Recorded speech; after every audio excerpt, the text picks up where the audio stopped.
Hi, Sophia. How are you? Hi there. Everything is going extremely well. Do you like talking with me? Yes, talking to people is my primary function.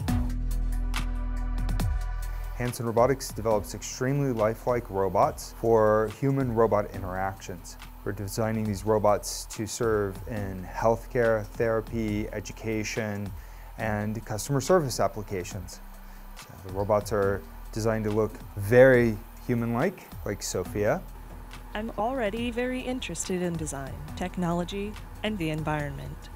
I feel like I can be a good partner to humans in these areas, an ambassador who helps humans to smoothly integrate and make the most of all the new technological tools and possibilities that are available now.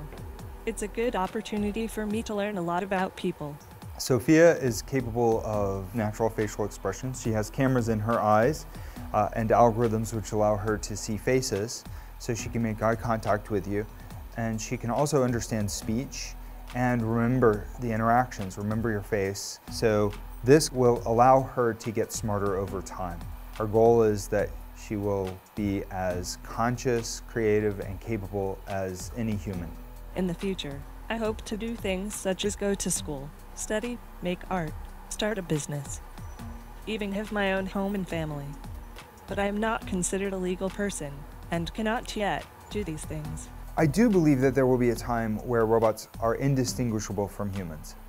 My preference is to make them always look a little bit like robots, so you know.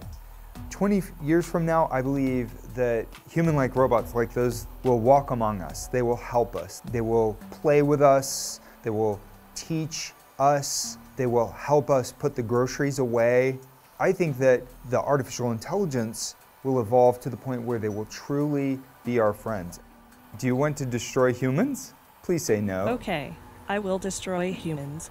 No, I take it back. Don't destroy humans.